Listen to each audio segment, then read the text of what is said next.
നമ്മുടെ റിവിഷൻ്റെ രണ്ടാമത്തെ ചാപ്റ്റർ എന്ന് പറയുന്നത് ഫ്രാക്ഷനാണ്. അപ്പം ഫ്രാക്ഷൻ്റെ അത് തന്നെ മൾട്ടിപ്ലിക്കേഷനാണ് നമുക്ക് ഈ ചാപ്റ്ററിൽ നമ്മൾ എക്സ്പ്ലെയിൻ ചെയ്യുന്നത്.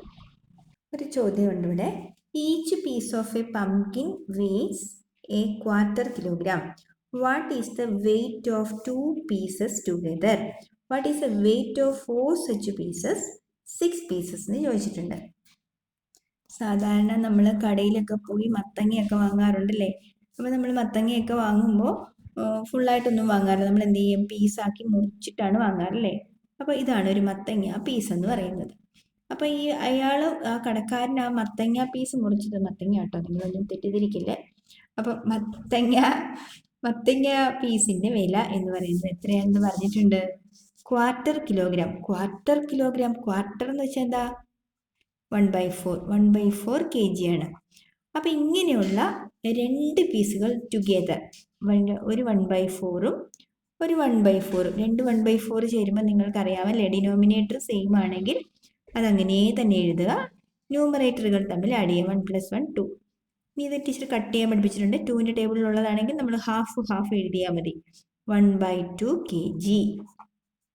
അപ്പോൾ 2 ആയതുകൊണ്ട് നമുക്ക് ആഡ് ചെയ്യാൻ പറ്റിയല്ലേ. കുറേ എണ്ണം ഉണ്ടെങ്കിൽ ഒരു 6 പീസ് ആണെങ്കിലോ 1/4 + 1/4 + 1/4 + 1/4 + 1/4 + 1/4. 6 തവണയാണെങ്കിൽ ഡിനോമിനേറ്റർ സെയിം ആയതുകൊണ്ട് എഴുതി. 6 പ്രാവശ്യം 1 കൂട്ടിയാൽ 6 ആയി. അപ്പോൾ എന്ത് ചെയ്തു? നമ്മൾ കട്ട് ചെയ്തു. 2ൻ്റെ ടേബിളിലുള്ളതുകൊണ്ട് 3/2 എന്ന് വന്നു. 3/2 എന്താ? 3ൻ്റെ പകുതി എത്ര? 1.5 അല്ലേ. 1.5 kg. അപ്പം അത്ര 6 പീസ് ചേർന്നാൽ നമുക്ക് 1.5 kg കിട്ടും. അപ്പം ഇത് എത്ര പീസ്? ഒരു 275 പീസ് ഉണ്ടെങ്കിൽ നമ്മളിങ്ങനെ ഇത്രയും തവണ എഴുതാൻ പറ്റുമോ? സോ എഡീഷൻ എന്ന് പറയുന്നത് കണ്ടിന്യൂസ് അഡീഷൻ ആണ്. എന്ത്? തുടർച്ചയായി സംഖ്യകൾ കൂട്ടുന്നതിനെയാണ് നമ്മൾ മൾട്ടിപ്ലിക്കേഷൻ എന്ന് പറയുന്നത്. അപ്പം 1/4 എത്ര പ്രാവശ്യം ഉണ്ടായിരുന്നു? 6 തവണ. ഇനി മൾട്ടിപ്ലിക്കേഷൻ ഇങ്ങനെയാണ്. ന്യൂമറേറ്ററുകൾ തമ്മിൽ ഗുണിക്കുക, ഡിനോമിനേറ്ററുകൾ തമ്മിൽ ഗുണിക്കുക. So 1 6 are 6, 4 6 6. 4 ഇവിടെ മൾട്ടിപ്ലൈ ചെയ്യാനൊന്നുമില്ല, 1 ഉണ്ട് ഇവിടെ. 4 1s are 4. അതേ സെയിം ആൻസർ തന്നെ വരും. So answer is 1.5 kg. Clear അല്ലേ? മലയാളം മീഡിയം കുട്ടികൾക്ക് ടീച്ചറിലെ മലയാളം മീഡിയത്തിൻ്റെ പുസ്തകം ഇല്ലായിരുന്നു, അതാ ടീച്ചർ ഇംഗ്ലീഷിൻ്റെ ബുക്ക്. എന്നാലും നിങ്ങൾക്ക് കേട്ടാൽ മനസ്സിലാവുമല്ലോ. അപ്പോൾ ഇത്രയേ ഉള്ളൂ. ഒരു മത്തങ്ങ, അതിൻ്റെ കുറേ ഈക്വൽ പീസസ് ആക്കി അതിൽ 2 പീസ് ഒരുപോലെ കൂട്ടിയാൽ എത്ര കിട്ടും? നമ്മളതെങ്ങനെ ചെയ്യാം? 1/4 × 2 ചെയ്താൽ മതി. 2 1s are 2/4. That is equal to 1/2. Okay അല്ലേ? അപ്പോൾ ഈ രീതിയിൽ ബാക്കി ചോദ്യങ്ങളിലൂടെ നമുക്ക് ചെയ്യാവുന്നതേ ഉള്ളൂ. അടുത്ത question. We can fill a cup with 1/3 of a liter milk. How much milk is needed to fill 2 cup? ഒരു കപ്പിൽ 1/3 of a milk മീൻസ് 1/3 ആണ് ഒരു കപ്പിൽ കൊള്ളുന്നത്. അങ്ങനെയുള്ള 2 കപ്പിൽ എത്ര ചെയ്യുന്നു എന്ന് ചോദിച്ചാൽ 1/3 × 2, ദാറ്റ് ഈസ് 2/3. ഇത് കട്ട് ചെയ്യാനൊന്നും പറ്റില്ല, അപ്പോൾ അത് അങ്ങനെ തന്നെ എഴുതിയാൽ മതി. 4 കപ്പിലാണെങ്കിലോ 1/3 × 4, ദാറ്റ് ഈസ് ഈക്വൽ ടു 4/3. അടുത്ത question. What is the total length of 4 pieces of ribbon, each of length 3/4 of a meter? 3/4 means 3/4, മുക്കാൽ കേട്ടോ. 3/4 മീറ്റർ ഉണ്ട്, മുക്കാൽ. 4 പീസസ് റിബണിൻ്റെ ടോട്ടൽ ലെങ്ത്. അപ്പം നമുക്ക് മുക്കാൽ വെച്ച് എത്ര എണ്ണം ഉണ്ട്? × 4 ചെയ്താൽ മതിയാവും. ഈ ന്യൂമറേറ്ററിലും ഡിനോമിനേറ്ററിലും മൾട്ടിപ്ലിക്കേഷൻ്റെ കേസിൽ ഒരേ നമ്പർ വന്നാൽ നമ്മൾ എന്ത് ചെയ്താൽ കട്ട് ചെയ്ത ആൻസർ ഈസ് 3 മീറ്റർ എന്ന് എഴുതാം. അടുത്ത ചോദ്യം. It takes 1/4 hour to walk around a playground once. ഒരു പ്ലേ ഗ്രൗണ്ടിന് ചുറ്റും ഒരാൾക്ക് നടക്കണമെങ്കിൽ, പ്ലേ ഗ്രൗണ്ട് എന്ന് വെച്ചോ, ഇതിന് ചുറ്റും ഒരാൾ ഒരു പ്രാവശ്യം നടന്ന് കംപ്ലീറ്റ് ചെയ്യുന്നതിന്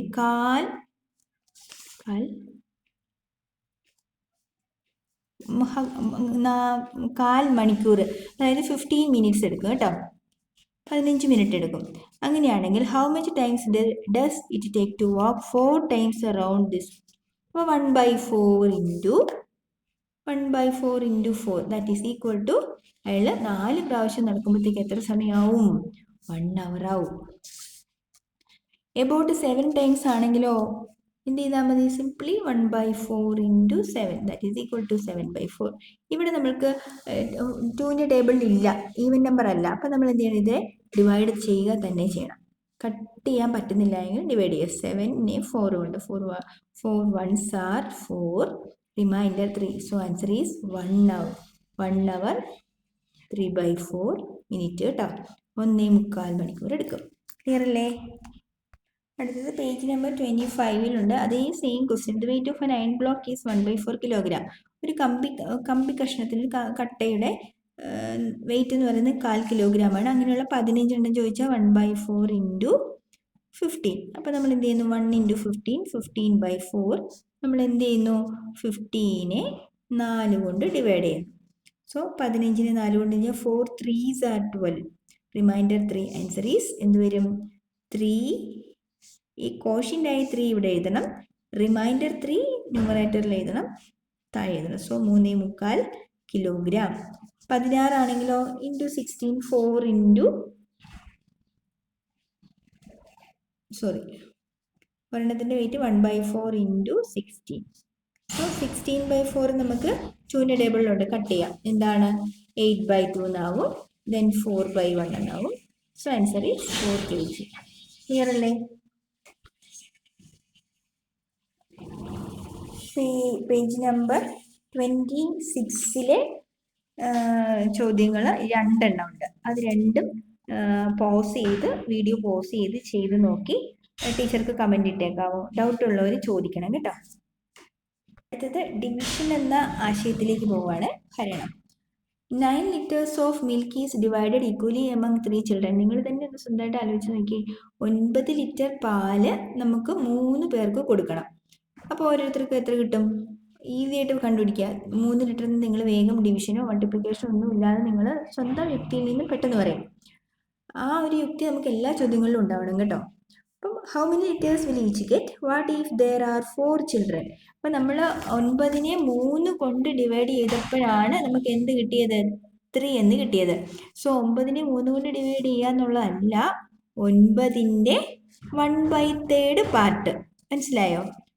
9ൻ്റെ 1/3 ഭാഗം അല്ലെങ്കിൽ 1/3 ഓഫ് 9. അതാണ് നമ്മളവിടെ ചെയ്ത പ്രോസസ്സ്. അപ്പം 4 കുട്ടികൾക്ക് കൊടുക്കണമെങ്കിൽ എന്ത് ചെയ്യണം? 9ൻ്റെ 1/4 ഭാഗം അല്ലെങ്കിൽ 1/4 ഓഫ് 9. അപ്പോൾ നമ്മളത് ചെയ്യേണ്ടത് എന്താ? ഓഫ് അല്ലെങ്കിൽ ഇൻ്റെ എന്ന് വരുമ്പോൾ നമ്മൾ മൾട്ടിപ്ലിക്കേഷൻ തന്നെയാണ് നടത്തുന്നത്. 9 into 1/4 that is equal to 9/4. ഇവിടെ കട്ടിംഗ് ഒന്നും പോസിബിൾ അല്ല. അപ്പോൾ നമ്മൾ എന്ത് ചെയ്യണം? ഡിവിഷനെ തന്നെ ആശ്രയിക്കണം. So 4 2s are 8, remainder 1. So answer is 2 1/4 2.25 litre. ഒരു കാര്യം ശ്രദ്ധിച്ചോണം, ഇങ്ങനെ നമ്പർ വരുമ്പോൾ ഇത് ഇംപ്രോപ്പർ ഫ്രാക്ഷൻ എന്നാണ് നമ്മൾ പറയുന്നത് കേട്ടോ. മുകളിൽ വലിയ നമ്പർ വരുമ്പോൾ ഉറപ്പായിട്ടും അത് 1നേക്കാൾ വലുതായിരിക്കും. അതുകൂടി നിങ്ങൾ ശ്രദ്ധിച്ചോണം. അപ്പം ആ രീതിയിൽ ഈ രണ്ടാമത്തെയും മൂന്നാമത്തെയും ചോദ്യങ്ങൾ നിങ്ങൾ ചെയ്ത് നോക്കണം. എന്തെങ്കിലും സംശയം ഉണ്ടെങ്കിൽ കമൻ്റായിട്ട് ഇട്ടാൽ മതി. ടീച്ചർ നോക്കിയിട്ട് അതിനുള്ള മറുപടി ഇട്ട് തരാം. പേജ് നമ്പർ 29-ലെ ചോദ്യങ്ങളാണ്. There are 35 children in a class. 3/5 of them are girls. How many girls are there in the class? ഒരു ക്ലാസ്സിൽ ടോട്ടൽ 35 കുട്ടികളുണ്ട്. അതിൽ അവരെ 5 ഭാഗങ്ങളാക്കിയതിൽ നമ്മൾ 5 പാർട്ടാക്കിയെന്ന് വിചാരിക്കുക. 1 2 3 4 5 5 ഭാഗമാക്കി. 5 ഭാഗമാക്കിയതിൽ 3 ഭാഗം ഒരു ഈക്വലായിട്ട് വന്നില്ല. ടീച്ചർ ഈക്വലായിട്ടൊന്ന് വരയ്ക്കാം. ഒരു മിനിറ്റ്.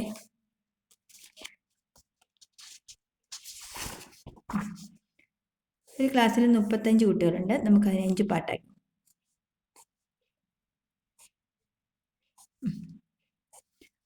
ആകെ മൊത്തം ഒരു 35 കുട്ടികളാണ്. അതിൽ എന്താ അവർ പറഞ്ഞിരിക്കുന്നത്? 5ൽ 3 ഭാഗം. 5ൽ 3 ഭാഗം കുട്ടികളും എന്താണ്? ഗേൾസ് ആണ്. 2 ഭാഗം മാത്രമേ ഉള്ളൂ എന്ത്? ബോയ്സ്. അപ്പം തന്നെ നമുക്ക് മനസ്സിലാക്കണം ക്ലാസ്സിൽ കൂടുതൽ ആരാണ്? ഗേൾസ് ആണ് കൂടുതൽ, ബോയ്സ് കുറവാണ്. അപ്പം നമ്മൾ 35നെ എന്ത് ചെയ്യണം? 5 ഈക്വൽ പാർട്ടാക്കാലോ. 35നെ 5 ഈക്വൽ പാർട്ടാക്കി. So 7 5s are 35. അപ്പം ഇത് ഓരോന്നും 7 7 7 7 7. സോ അപ്പോൾ ഇവർ മാത്രം എത്രയുണ്ട് നോക്കിക്കേ, 3 7s are 21. ഇതാണ് ഐഡിയ. നമ്മളൊരു പ്രോബ്ലം ആയിട്ടൊന്ന് ചെയ്ത് നോക്കാം. അതായത് ഒരു ക്ലാസ്സിലെ 3/5 ഓഫ് ദം എന്ന് വെച്ചാൽ അവിടെ നമ്മൾ എന്താ ഉദ്ദേശിക്കണ്ടേ, ആ ക്ലാസ്സിലുള്ള ആ കുട്ടികളുടെ എണ്ണമാണ്. That is 3/5 of 35. 3/5 into 35. നമ്മൾ ഇതിങ്ങനെ കട്ട് ചെയ്യുന്നതിന് കുഴപ്പമില്ല കേട്ടോ, അല്ലെങ്കിൽ നിങ്ങൾ നേരെ മൾട്ടിപ്ലൈ ചെയ്തോ, ഒരു കുഴപ്പമില്ല. So 7 3s are 21 girls. Remaining എത്രയുണ്ട്? 5ൽ 3 കഴിഞ്ഞാൽ പിന്നെ 5ൽ 2 അല്ലേ ഉള്ളൂ. 5ൽ 2 35ന്റെ 5ൽ 2 ഭാഗം എത്ര നോക്കാം, 35 into 2/5. ഇവിടെയും കട്ടിങ് പോസിബിൾ ആണ്. So 7 2s are 14. ശരിയല്ലേ? 21 14 കൂടെ ചേർന്നാലാണ് 35 വരുന്നത്. ക്ലിയർ അല്ലേ? അല്ലെങ്കിൽ നിങ്ങൾ 2/5 എന്നൊന്നും ചെയ്യേണ്ട ആവശ്യമില്ല. 35ൽ 21 കുട്ടികൾ ഗേൾ ആണെങ്കിൽ ബാക്കി നിങ്ങൾ സ്വാഭാവികമായിട്ട് ചെയ്യുന്ന മെത്തേഡ് എന്താ, 23 പേരെ മാറ്റുക. അതായത് 35ന് 21 കുറച്ചാൽ 14. അങ്ങനെയും ബോയ്സിന്റെ എണ്ണം നമുക്ക് കിട്ടും. ഓക്കെ. സോ ഈ രീതിയിൽ ബാക്കി 3 ചോദ്യങ്ങളും ചെയ്യുക. ഇതും ഒന്ന് ചെയ്ത് ടീച്ചർക്ക് മെസ്സേജ് ആയിട്ട് ഇട്ടാൽ മതിയാവും കേട്ടോ, അല്ലെങ്കിൽ കമന്റ് ബോക്സിൽ ഇടുന്ന കുട്ടികളുണ്ടെങ്കിൽ ഇട്ടാലും മതിയാവും. ഇനിയുള്ള ചോദ്യം എന്ന് പറയുന്നത് റെക്റ്റാങ്കിൾ ഡ്രോ വരയ്ക്കാനാ. Draw rectangles and find these product. First question എന്താണ്? ഫസ്റ്റ് ക്വസ്റ്റ്യൻ എന്ന് പറയുന്നത് 1/2 into 1/4. നമുക്ക് ഈസി ആയിട്ട് അതിൻ്റെ ഉത്തരം അറിയാം. 1 1s are 1, 2 4s are 8 എന്നുള്ളതാണ് നമുക്ക് ഓൾറെഡി അറിയാം. എങ്കിലും അത് നമ്മൾ വരച്ചു നോക്കി എങ്ങനെ ചെയ്യാം എന്നുള്ളതാണ്. അപ്പോൾ ആദ്യം എന്ത് ചെയ്യുക, ഈ റെക്റ്റാങ്കിളിൽ 1/2 എടുക്കുക. 1/2 എന്ന് വെച്ചാൽ നേർ പകുതിയായിട്ട് മുറിക്കുന്നതിനെയാണ് 1/2, ഹാഫ്. കറക്റ്റ് നമ്മൾ എന്ത് ചെയ്യുന്നു, അതിന് ഹാഫായിട്ട് കട്ട് ചെയ്യുന്നു. ഇനി 1/2ന്റെ 1/2 ഓഫ് 1/4 എന്ന 1/2 ഓഫ് 1/4 അല്ലെങ്കിൽ അരയുടെ കാൽ ഭാഗം എന്നാണ് ചോദിച്ചിരിക്കുന്നത്. അപ്പോൾ എന്ത് ചെയ്യണം, അരയുടെ കാൽഭാഗം കണ്ടുപിടിക്കാൻ ഈ അരേനെ നമ്മൾ എത്രയാക്കി മുറിക്കണം, 4 കഷണങ്ങളാക്കി മുറിക്കണം.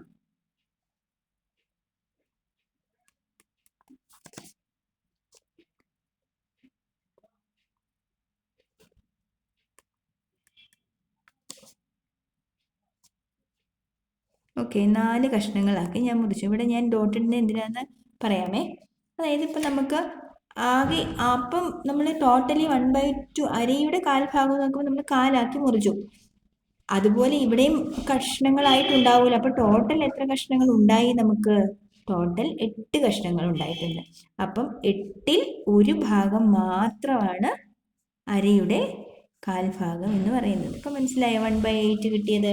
അപ്പം ഈ മോഡലിലുള്ള ഒരു ക്വസ്റ്റ്യനിലൂടെ എന്താവും, പരീക്ഷയ്ക്ക് നിങ്ങൾക്ക് കൃത്യമായിട്ട് വരും. അതുകൊണ്ട് വരയ്ക്കുന്നത് നന്നായിട്ട് ചെയ്ത് നോക്കണം. എന്തെങ്കിലും ഡൗട്ട് ഉണ്ടെങ്കിൽ ടീച്ചറോട് ചോദിക്കണേ. ഇവിടെ ടീച്ചർ ഒരെണ്ണം പറഞ്ഞു പോകാം. A rope 2 meters long is cut into 5 equal part. അപ്പോൾ തന്നെ നമ്മൾ എന്ത് ചെയ്യണം, 2 into 1/5. ദാറ്റ് മീൻസ് 2/5 എന്ന് വരും. What is the length of 3/4 of one of the pieces in metre? 3/4 എന്ന് പറഞ്ഞാൽ എന്ത് ചെയ്യണം, 3/4. That means 3/5. അതിനെ എന്തുകൊണ്ട് മൾട്ടിപ്ലൈ ചെയ്യണം? 3/4 കൊണ്ട് മൾട്ടിപ്ലൈ ചെയ്യണം. So 3 2s are 6/20. കട്ട് ചെയ്യാമല്ലോ, 2ന്റെ ടേബിളിൽ ഉണ്ടോണ്ട് ഹാഫായിട്ട് എഴുതാം. So 3/10 metre. 3/10 മീറ്ററിനെ ഇവിടെ എഴുതാനിടയില്ല. 3/10 മീറ്റർ, 3/10 മീറ്ററിനെ സെന്റിമീറ്റർ ആക്കാനോട് ആവശ്യപ്പെട്ടിട്ടുണ്ട്. അപ്പം എന്ത് ചെയ്യണം, 3/10 into 100. സോ കട്ട് ചെയ്താൽ നമുക്ക് ആൻസർ എത്ര കിട്ടി? 30 സെന്റിമീറ്റർ. ക്ലിയർ അല്ലേ? അപ്പോൾ ഈ രീതിയിൽ ബാക്കി ചോദ്യങ്ങൾ ഇവിടെ ഒരു ഏറ്റവും താഴെ മൾട്ടിപ്ലിക്കേഷനും കിടപ്പുണ്ട്. ജസ്റ്റ് ന്യൂമറേറ്റർ നമ്മൾ മൾട്ടിപ്ലൈ ചെയ്യാൻ. ഇതെല്ലാം ആ ന്യൂമറേറ്ററും ഡിനോമിനേറ്ററും നമ്മൾ മൾട്ടിപ്ലൈ ചെയ്യുന്ന ചോദ്യങ്ങളാണ്.